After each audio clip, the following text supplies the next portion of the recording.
ಆದ್ಮಿಯನ್ನ ನೋಡಿ, ಇದು ನಿಮಗೆ ರಾಜಕೀಯ ಅಂತ ಹೇಳುವಾಗ everything fair in love and war ಅಂತ ಇದ್ದಂಗೆ, ಪಾಲಿಟಿಕ್ಸ್ ಅಲ್ಲಿ ನೀವು ನಿಮ್ಮ ವಿರೋಧಿಗಳನ್ನ ಬಗ್ಗಬಡಿಯೋದಕ್ಕೆ ಎಲ್ಲಾ ಕ್ರಮಗಳನ್ನು ತೆಗೆದುಕೊಳ್ಬಹುದು.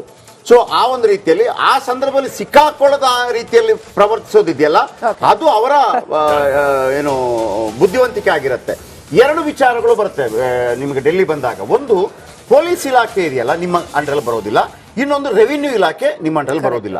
ಆ ಎರಡು ಇಲ್ಲದೇನೆ ಮ್ಯಾನೇಜ್ ಮಾಡಿರೋದು ಇಲ್ಲಿ ತನಕ ಕೂಡ ಸಣ್ಣ ಸಾಧನೆ ಏನಲ್ಲ. ನಾವು ರಾಜಕೀಯ ನಾಯಕರುಗಳು ಬೇಕಿದ್ರೆ ಆಟಾಟೋಪ ಅಥವಾ ಏನ್ ಬೇಕಿದ್ರೆ ಇದು ಮಾಡ್ಕೊಳ್ಳಿ.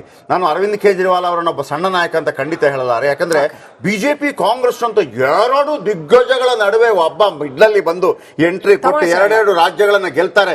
ಇವನ್ ಶ್ರೀಲಕ್ಷ್ಮಿ ಅವರೇ, ಗುಜರಾತ್ ನಲ್ಲಿ ಒಂದು ವೇಳೆ ಈ ಕಾಂಗ್ರೆಸ್ಗೆ ಆಮ್ ಆದ್ಮಿ ಇಲ್ಲದೆ ಇದ್ದಿದ್ರೆ, ಕಾಂಗ್ರೆಸ್ ಕಿರಿಕಿರಿ ಮಾಡದೇ ಇದ್ರೆ ಆಮ್ ಆದ್ಮಿ ಎಲ್ಲಿಗೂ ಹೋಗ್ಬಿಡ್ತಿತ್ತು.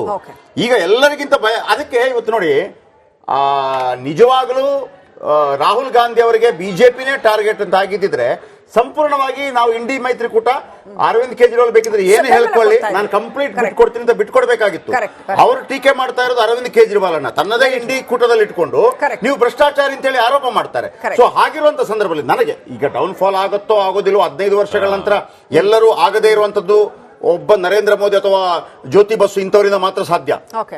ದೀರ್ಘಕಾಲ ಆತರ ತಮ್ಮನ್ನು ತಾವು ಮೇಂಟೈನ್ ಮಾಡ್ಕೊಳ್ಳೋದಕ್ಕೆ ಆ ರೀತಿ ಗೊತ್ತಿಲ್ಲ ನನಗೆ. ಆಂಟಿ ಇನ್ಕಮೆನ್ಸಿ ಅಂತ ಒಂದು ಬಂದ ತಕ್ಷಣ ಈ ರಿಸಲ್ಟ್ ಅಲ್ಲಿ ಗೊತ್ತಾಗುತ್ತೆ, ಇಲ್ಲ ಅವರು ಕೂಡ ಒಂದು ದೊಡ್ಡ ನಾಯಕರ ಸಾಲಿಗೆ ಸೇರಿದ್ದಾರೋ ಇಲ್ಲ ಒಂದು ಬರುವ ಒಂದು ಕ್ಷಿತಿಜ ಅಂತ ಇರುತ್ತಲ್ಲ, ಇದು ವೆರಿ ಇಂಪಾರ್ಟೆಂಟ್. ಅರವಿಂದ್ ಕೇಜ್ರಿವಾಲ್ಗೆ ವೆರಿ ಇಂಪಾರ್ಟೆಂಟ್. ಆಮೇಲೆ ಅರವಿಂದ್ ಕೇಜ್ರಿವಾಲ್ ಈ ಚುನಾವಣೆಯನ್ನು ಗೆದ್ದ ನಂತರ ಅವರ ಇಡೀ ಭಾರತ ದೇಶದಲ್ಲಿ ಅವರ ಸೆನಾರಿಯೋ ಚೇಂಜ್ ಆಗುತ್ತೆ ನನ್ನ ಪ್ರಕಾರ. ಈವನ್ ನರೇಂದ್ರ ಮೋದಿ ಅಂತವರು ಕೂಡ ಒಂದು ರೀತಿಯಲ್ಲಿ ಸೆಲ್ಯೂಟ್ ಮಾಡುವಂಥದ್ದು, ಗ್ರೇಟ್ ಮಗ ನೀನು, ನಮಗೊಂದಿರುತ್ತಲ್ಲ. ಅಂದ್ರೆ ಯಾರ ವಿರುದ್ಧ? ನರೇಂದ್ರ ಮೋದಿ ಡೆಲ್ಲಿ 7 ಸೀಟು, ಆಮೇಲೆ ಅಂತದ್ದು ಒಂದು ಸಿಕ್ಕಿದ್ರೆ ಸಾಕು ಬಿಜೆಪಿಗೆ. ಯಾವತ್ತಾದ್ರೂ ಒಂದು ಟೈಮಲ್ಲಿ ಬಂದಿದ್ರೆ ಸಾಕು ಅಲ್ಲಿ ಎಂಪಿ ಸೀಟ್ ಬಂದಿದೆ ಅಂತಂದ್ರೆ. ನೀವು ಹೇಳ್ತಾ ಇರೋಂಗೆ ಆಪ್ಗೆ ಅಮಾನತುಲ್ಲಾ ಖಾನ್ಗೆ ಮುನ್ನಡೆ, ಓಖ್ಲಾ ಕ್ಷೇತ್ರದಲ್ಲಿ ಮುನ್ನಡೆ ಕಾಯ್ದುಕೊಂಡಿದ್ದಾರೆ ಅಮಾನತುಲ್ಲಾ Khan.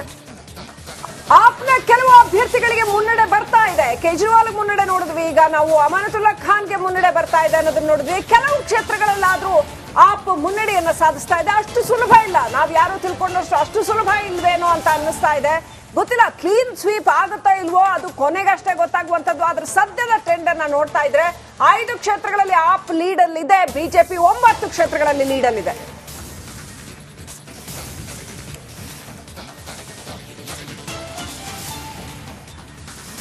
Okay, Manjinder Singh Sirsa BJP candidate ಅವರು ಪ್ರಾರ್ಥನೆ ಮಾಡ್ತಿರುವಂತ ಎಲ್ರಿಗಿರುತ್ತೆ.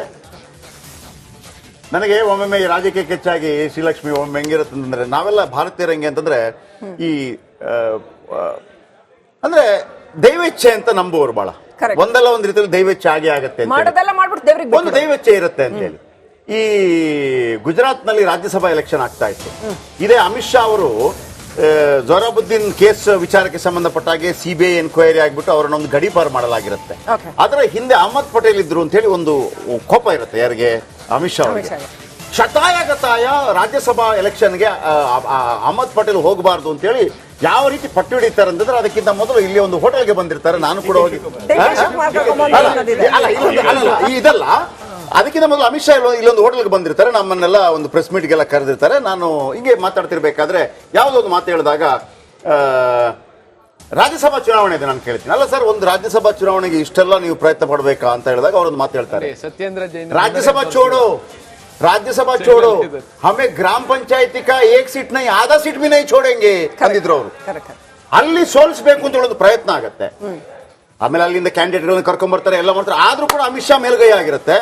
ಅಲ್ಲೊಂದು ಒಂದು ದೊಡ್ಡ ಒಂದು ದೈವೇಚ್ಛೆ ಏನಾಗ್ಬಿಡುತ್ತೆ ಅಂದ್ರೆ, ಅಂದ್ರೆ ನಾನು ಅದನ್ನ ಹೇಳಕ್ ಹೋಗೋದಿಲ್ಲ. ಆ ಮನುಷ್ಯ ಓಟ್ ಹಾಕಿದ ಮನುಷ್ಯ ಹಿಂಗ್ ತೋರಿಸ್ಬಿಡ್ತಾನೆ ಅಷ್ಟೇ, ನಾನು ಓಟ್ ಹಾಕಿದ್ದೀನಿ ಅಂತ. ಓಟ್ ಹಾಕಿದ ನಂತರ ಅವನ್ ತೋರಿಸಿಲ್ಲ ಅಂತಂದ್ರೆ ಅಹಮದ್ ಪಟೇಲ್ ಸೋತಾಗ್ಬಿಡ್ತಾ ಇದ್ರು. ತೋರಿಸಿಲ್ಲ ಅಂದ್ರೆ ಡಿಸ್ಕ್ವಾಲಿಫೈ ಆಗ್ಬಿಟ್ರು. ಅಂದ್ರೆ ನಾನು ಎಲ್ಲ ಪ್ರಯತ್ನಗಳು ಹೊರತಾಗಿ ಕೂಡ ನಾವು ಹೇಳ್ತೀವಲ್ಲ, ನಿನ್ನ ಪ್ರಯತ್ನ ನೀನು ಮಾಡಪ್ಪ, ಆಮೇಲೆ ನಾನು ಡಿಸೈಡ್ ಮಾಡ್ತೇನೆ ಅಂತ ಕೃಷ್ಣ ಹೇಳ್ದಂಗೆ.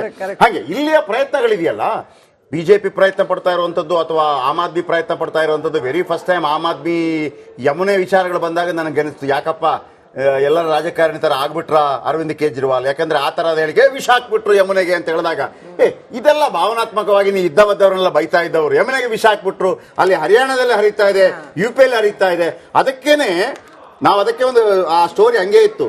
ಯಾವಾಗ ಯಮುನೆ ಬಗ್ಗೆ ಆರೋಪವನ್ನ ಮಾಡಿದ್ರು, ಅದೇ ನರೇಂದ್ರ ಮೋದಿ ಅವರು ಆ ಯಮುನೆಯಲ್ಲಿ ಸಂಗಮ ಆಗುತ್ತೋ ಅಲ್ಲೇ ಹೋಗಿ ಸ್ನಾನ ಮಾಡಿದ್ರೆ ಅವತ್ತು ಶುಕ್ರವಾರದ ದಿವಸ ಅಂತೇಳಿ. ಅಲ್ಲ, ನೀವು ಆಗ್ಲೇ ಒಂದು ಒಳ್ಳೆ ಮಾತಾಡಿದ್ರಿ ಯಾವ ವಿಚಾರದಲ್ಲಿ ಅಂತ ಹೇಳಿದ್ರೆ ಆಮ್ ಆದ್ಮಿ ಪಾರ್ಟಿ ಬಿಜೆಪಿಗಿಂತ ಕಾಂಗ್ರೆಸ್ಗೆ ಥ್ರೆಟ್ ಆಗಿದೆ ಅಂತ ಹೇಳಿ. ನೋಡಿ, ಎಲ್ಲೆಲ್ಲಿ ಆಮ್ ಆದ್ಮಿ ಪಾರ್ಟಿ ಸ್ಟ್ರಾಂಗ್ ಆಗಿದೆ ಅಂತ ನೋಡ್ಕೊಂಡ್ಬಂದ್ರೆ, ಎಲ್ಲೆಲ್ಲಿ ಬಿಜೆಪಿ ಮತ್ತೆ ಕಾಂಗ್ರೆಸ್ ಇಬ್ಬರನ್ನ ನೇರವಾಗಿ ಹಣಾಹಣಿ ಇತ್ತು ಅಲ್ಲೆಲ್ಲವನ್ನೂ ಕಾಂಗ್ರೆಸ್ಗೆ ರಿಪ್ಲೇಸ್ ಆಗ್ತಾರೆ. ಗೋವಾ ಇರ್ಬೋದು, ಗುಜರಾತ್ ಇರ್ಬೋದು, ಹರಿಯಾಣ ಇರ್ಬೋದು, ಅಥವಾ ಪಂಜಾಬ್ ಅಲ್ಲಿ ಈಗಾಗಲೇ ಡಿಸ್ಪ್ಲೇಸ್ ಮಾಡಿಬಿಟ್ಟಿದೆ, ಇದಿರ್ಬೋದು. ಈ ರೀತಿ ಆದ್ರೆ ಇಂಡಿಯಾ ಅಲೈನ್ಸ್ ಬೇರೆ ಯಾವುದೇ ಪಾರ್ಟ್ ನೋಡಿ ಆ ರಾಜ್ಯವನ್ನ ಬಿಟ್ಟು ಎಷ್ಟೇ ಸ್ಟ್ರಾಂಗ್ ಆಚೆ ಕಡೆಗೆ ಬಂದಿಲ್ಲ. ಅದು ಉತ್ತರ ಪ್ರದೇಶದಲ್ಲಿ ಸಮಾಜವಾದಿ ಇರ್ಬೋದು, ಮಮತಾ ಬ್ಯಾನರ್ಜಿ ಇರ್ಬೋದು, ದಕ್ಷಿಣದಲ್ಲಿ DMK ಇರ್ಬೋದು, ಇನ್ನೊಂದಕ್ಕೆ. ಆದ್ರೆ ಇಡೀ ಇಂಡಿಯಾ ಅಲೈನ್ಸ್ ಅಲ್ಲಿ ತನ್ನ ರಾಜ್ಯ ಬಿಟ್ಟು ಬೇರೆ ಎಲ್ಲ ಕಡೆಗೆ ಕಾಂಗ್ರೆಸ್ಗೆ ತೆಟ್ಟಾಗ್ತಿರ್ತಕ್ಕಂಥದ್ದು ಆಮ್ ಆದ್ಮಿ ಪಾರ್ಟಿ. ಹಾಗಾಗಿ ಸಣ್ಣ ಅವಧಿಯಲ್ಲಿ ಸರ್, ಸಣ್ಣ ಅವಧಿಯಲ್ಲಿ ಈಗ ಬಿಜೆಪಿ ಅಂತ ಬಿಜೆಪಿ ಅತಿ ಹೆಚ್ಚು ಶಾಖೆಗಳು RSS ಆಗೋದು ಕೇರಳದಲ್ಲಿ. ಇಲ್ಲೂ ಕೂಡ ಅವರ ಎಂಟ್ರಿ ಕೊಡಕ್ಕೆ ಅಲ್ಲ, ನಾನು ಹೇಳಿದ್ದು ರಾಜಕೀಯವಾಗಿ ನೀವು ಹೇಳೋದಿದ್ರೆ ಅಂಥದ್ದು ಇವ್ರದ್ದೇನು ಶಾಖೆಗಳು ಮತ್ತೊಂದು ಏನಿಲ್ಲ. ಯಾರ್ದು ಆಮ್ ಆದ್ಮಿ ಪಾರ್ಟಿದು ಪಂಜಾಬ್ ಗೆಲ್ಲೋದಂದ್ರೆ ಆದ್ರೆ ಅದು ಕಾಂಗ್ರೆಸ್ ಓಟಲ್ಲಿ ಕನ್ವರ್ಟ್ ಆಗ್ತಾ ಇದೆ ಅಂತ. ಹಾಗಾಗಿ ಅದು ಕಡ್ಕಡೆಗೆ ಅದು ಕಾಂಗ್ರೆಸ್ ಕನ್ಸಕ್ ಶುರು ಮಾಡ್ತು. ಇವರಿಗೆ ಬಿಜೆಪಿ ಬಂದ್ರೆ ನೋಡಿ, ರಾಷ್ಟ್ರ ರಾಜಧಾನಿ ಒಂದು ಕಾಲದಲ್ಲಿ ದಶಕಗಟ್ಟಲೆ ಕಾಂಗ್ರೆಸ್ ಆಳಿದಂತಹ ಕ್ಷೇತ್ರದಲ್ಲಿ ಒಂದೇ ಒಂದು ಸೀಟಲ್ಲಿ ಮುನ್ನಡೆ ಇಲ್ಲ. ಅದು ಥ್ಯಾಂಕ್ಸ್ 100% ಗ್ರೋತ್ ಅವರಿಗೆ. 100% ಗ್ರೋತ್ ಕಳೆದ 10 ವರ್ಷಗಳಲ್ಲಿ ಏನೂ ಇರಲಿಲ್ಲ. ಒಂದು ಸೀಟ್ಗೆ ಬಂದಿದೆ ಅನ್ನುವಂಥದ್ದು. ಆಸ್ ಆಫ್ ನಾವು ಒಂದು ಸೀಟಲ್ಲಿ ಲೀಡ್ ಅಲ್ಲಿ ಇದೆ. ಅದು ಉಳಿಯುತ್ತಾ ಇಲ್ವೋ ಗೊತ್ತಿಲ್ಲ, ಅಥವಾ ಇನ್ನೂ ಜಾಸ್ತಿ ಬರುತ್ತಾ ಗೊತ್ತಿಲ್ಲ. ಏನೂ ಆಗ್ಬೋದು, ಹೇಳಕ್ಕಾಗಲ್ಲ. ಎಲೆಕ್ಷನ್ ಇನ್ನು ಪೂರ್ತಿ ಕಳೆದ ಬಾರಿ ಲೋಕಸಭಾ ಚುನಾವಣೆಯಲ್ಲಿ 9 ಕ್ಷೇತ್ರ ಬಂತಲ್ಲ ಕಾಂಗ್ರೆಸ್ಗೆ, ಸೋಲಲ್ಲ, ಅದು 900% ಗ್ರೋತ್. ಹಾಗಾಗಿ ಕಾಂಗ್ರೆಸ್ ಅವರು ತುಂಬಾ ಗಟ್ಟಿ ಪ್ರಯತ್ನ ಮಾಡಿದ್ರು. ಒಂದು ಇಂಪಾರ್ಟೆಂಟ್ ಪ್ರಶ್ನೆ ಕೇಳಲೇಬೇಕು ನಾನು ನಿಮ್ಗೆ. ಕಾಂಗ್ರೆಸ್ ನಿಮ್ಗೆ ಸೈದ್ಧಾಂತಿಕವಾಗಿ ಕಾರಣಗಳಿದ್ವು, ಕಾಂಗ್ರೆಸ್ ನಿರ್ಮೂಲನೆ ಮಾಡೋದಕ್ಕೆ ಸೈದ್ಧಾಂತಿಕವಾದ ಪ್ರಬಲವಾದ ಕಾರಣಗಳಿದ್ವು. ಆದ್ರೆ ಒಂದು ಪ್ರತಿಪಕ್ಷ ಅನ್ನುವಂಥದ್ದು ಬೇಕೇ ಬೇಕು, ಇಲ್ಲದಿದ್ರೆ ನಿಮ್ಗೆ ಚಾಟಿ ಬೀಸೋರು ಯಾರು ಇರೋದಿಲ್ಲ. ಆಮೇಲೆ ಪ್ರಜಾತಂತ್ರ ವ್ಯವಸ್ಥೆಯ ಆಧಾರ ಸ್ತಂಭಗಳಲ್ಲಿ ಪ್ರತಿಪಕ್ಷ ಕೂಡ ಒಂದು. AAP is a beautiful opposition ಐಸೆ. ಆದ್ರೆ ಅದನ್ನ ಯಾಕೆ ಅದನ್ನ ಉಳಿಯಕ್ಕೆ ಬಿಡ್ತಾ ಇಲ್ಲ ಅನ್ನುವಂಥದ್ದು ಒಂದು ಆರೋಪ ನಿಮ್ಮ ಮೇಲಿದೆ. ಆಪ್ ಎಲ್ಲಿದೆಯೋ ದೊಡ್ಡ ಮೀನು ಸಣ್ಣ ಮೀನನ್ನು ನುಂಗಾಕ್ತೀರಿ. ತುಂಬಾ ಒಳ್ಳೆ ಪ್ರಶ್ನೆ ಕೇಳಿದ್ರಿ. ಆಮ್ ಆದ್ಮಿ ಅಥವಾ ಕೆಲವು ಜನಸಾಮಾನ್ಯರಿಗೆ ಇರುವಂತದ್ದು ಆರೋಪ. ಒಂದು ಪಕ್ಷ ಇರ್ಲಿ ಬಿಡ್ರಿ, ನೀವು ಆಪೋಷಣೆ ಯಾಕೆ ತಗೋತೀರಾ? ಡೆಫಿನೆಟ್ ಆಗಿ ತುಂಬಾ ಒಳ್ಳೆ ಪ್ರಶ್ನೆ. ಮೊದಲನೇ ಪ್ರಶ್ನೆ ಉತ್ತರ ಕೊಟ್ಬಿಡ್ತೀನಿ. ದೊಡ್ಡ ಮೀನು ಸಣ್ಣ ಮೀನು ಅಂತ ಅಂತೇಳಿ ಎಲ್ಲಾ ಪಕ್ಷಗಳು ಹುಟ್ಟೋದು ಸಣ್ಣ ಮೀನಾಗೇನೆ. 80ರಲ್ಲಷ್ಟೇ ಬಿಜೆಪಿ ಹುಟ್ಟು, 84 ಎಲೆಕ್ಷನ್ ಅಲ್ಲಿ 414 ಕಾಂಗ್ರೆಸ್ಗೆ ಬಂದಿದೆ, ಬಿಜೆಪಿ ಬಂದಿದೆ ಎಷ್ಟು? ಕೇವಲ 2ರಿಂದ ಶುರು ಮಾಡಿದ ಜರ್ನಿ. ಎಲ್ಲಾ ಪಕ್ಷಗಳು ಸಣ್ಣದಾಗಿನ ಹುಟ್ಕೊಂಡ್ ಬರ್ತವೆ. ಹಾಗಾಗಿ ದೊಡ್ಡ ಮೀನು ಸಣ್ಣ ಮೀನು ಅನ್ನೋದು ರಾಜಕಾರಣದಲ್ಲಿ ಮೊದಲನೇದು. ಯಾಕೆ ನೀವು ಆಮ್ ಆದ್ಮಿ ಪಾರ್ಟಿ ಮೇಲೆ ಬೀಳ್ತೀರಿ ಅಂತಕ್ಕಂಥ ಬಹಳ ಒಳ್ಳೆ ಪ್ರಶ್ನೆ. ನಾನು ಆಗ್ಲೇ ಓಪನಿಂಗ್ ರಿಮಾರ್ಕ್ ಅಲ್ಲಿ ಹೇಳಿದೆ, ಈ ಸರಿ ಮೋದಿ ಅವರು ಭಾಷಣ ಮಾಡ್ಬೇಕಾದ್ರೆ ಒಂದು ವಾಕ್ಯವನ್ನು ಯೂಸ್ ಮಾಡಿದ್ರು, ಆಪ್ ದಿಲ್ಲಿ ಮೇ ಆಪಡಾ ಬನ್ಕೆ ಆಯಿ ಹೈ. ಆಮ್ ಆದ್ಮಿ ಪಕ್ಷ ದಿಲ್ಲಿಯಲ್ಲಿ ಆಪತ್ತಾಗಿ ಬಂದ್ಬಿಟ್ಟಿದೆ ಅಂತೇಳಿ. ಈ ಮಾತನ್ನ 2020 ಎಲೆಕ್ಷನ್ ಅಲ್ಲೇ ಇರಲಿಲ್ಲ. ಯಾಕೆ ಅಂತ ಹೇಳಿದ್ರೆ 2015 ಚುನಾವಣೆ, 2020 ಚುನಾವಣೆ ಮತ್ತೆ 25 ಚುನಾವಣೆ ನೋಡಿ. 2020 ಚುನಾವಣೆಗೆ ಹೋದ್ರೂ ಇದ್ಯಾವುದು ಬ್ಯಾಗೇಜು ಇವ್ರ ತಲೆ ಮೇಲೆ ಇರಲಿಲ್ಲ. ಅವರು ಭ್ರಷ್ಟಾಚಾರಿ ಅಂತ ಅನಿಸ್ಕೊಂಡಿರಲಿಲ್ಲ. ಮಿಸ್ಟರ್ ಕ್ಲೀನ್ ಆಗಿನೇ 2020 ಚುನಾವಣೆಗೆ ಹೋಗಿದ್ದು. ಅವ್ರ ಮೇಲೆ ಯಾವುದೇ ಈ ತರ ಆರೋಪಗಳಿರಲಿಲ್ಲ. ಎಲ್ಲ ಆರೋಪಗಳು ಎಲ್ಲವೂ ಶುರುವಾಗಿದ್ದು 2020 ಆದ್ಮೇಲೆ. 2020 ಕೊರೋನಾ ಬಂತು. ಕೊರೋನಾ ಸಂದರ್ಭದಲ್ಲಿ ಯಾವ ರೀತಿ ಅಮಾನವೀಯವಾಗಿ ನಡ್ಕೊಂಡ್ರು. ಪೂರ್ವಾಂಚಲಿಗಳನ್ನೆಲ್ಲ ತಗೊಂಡೋಗಿ DTC ಬಸ್ಗಳಲ್ಲಿ UP ಬಾರ್ಡರ್ಗೆ ಬಿಟ್ಬಿಟ್ಟು ಬಂದ್ರು. ಅದಾದ್ಮೇಲೆ ಮನೆ ಬಾಡಿಗೆ ಖಾಲಿ ಮಾಡ್ಸಕ್ಕೆ ಶುರು ಮಾಡಿದ್ರು. ನೋಡಿ, ಇಡೀ ದಿಲ್ಲಿ ಒಳಗಡೆ ಯೋಗಿ ಆದಿತ್ಯನಾಥ್ ಅವರು ಬುಲ್ಡೋಸರ್ ತಗೊಂಡೋಗಿ ಮನೆ ಕಿತ್ತಾಕಿದ್ರೆ ನಿಮ್ಗೆ ಓಕೆ, ಅದು ರೆವಲ್ಯೂಷನರಿ.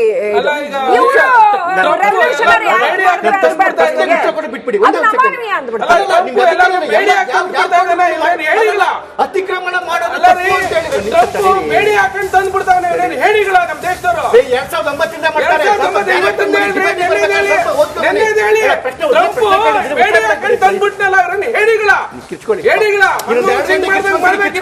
ಅಟ್ಲೀಸ್ಟ್ ಒಂದು ಸಣ್ಣ